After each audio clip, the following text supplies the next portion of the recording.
Të mërkurën e 24 gushtit, shoqata Ungruaja Pogradec organizoi karavanin mjedisor në kuadër të projektit Bëu i Zgjuar, redukton mbetjet, i cili është pjesë e programit Shoqërisë Civile Aktive për një mjedis evropian (SHIV), financuar nga REK Shqipëri me fondet Bashkimit Evropian. Projekti synon të informoj dhe sensibilizoj komunitetin mbi reduktimin e ndotjes së mjedisit nëpërmjet zbatimit të legjislacionit shqiptar dhe të Bashkimit Evropian, lidhur me menaxhimin e mbetjeve në Bashkinë e Madhe të Pogradecit. Karvani mjedisor i udhëhequr nga grupi i të rinjve vullnetar, të cilët kishin veshur bluza me mesazhe sensibilizuese dhe logot përkatëse, përgatitur nga Ungruaja dhe REK Shqipëri, filloi rrugtimin nga mjediset e shoqatës, qëndroi tek shëtitoria pranë hotelin Kelanës, aty ku u takoi kalimtar të rastit dhe shpërndau materiale informuese e sensibilizuese, duke tërhequr vëmendjen e komunitetit për një mjedis më të pastër nëpërmjet reduktimit të mbetjeve të gjitha llojeve. Mes të rinjve dalloheshin vajzat kampione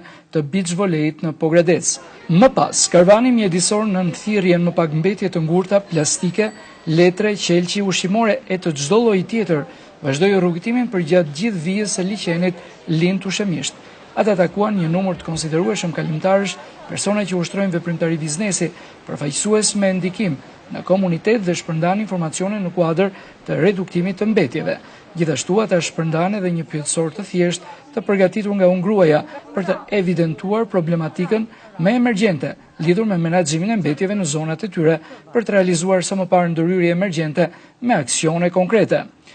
Kjo ishte një eksperiencë e re dhe mbreslënse, e cila tërhoqi edhe vëmendjen e vizitorëve apo turistëve që ndodheshin në këto ditë në Pogradec. Shoqata Ungruaja fton secilin individ, çdo banor të Pogradecit në qytet e fshat, të ndihmojë për të paksuar mbetjet në shtëpi,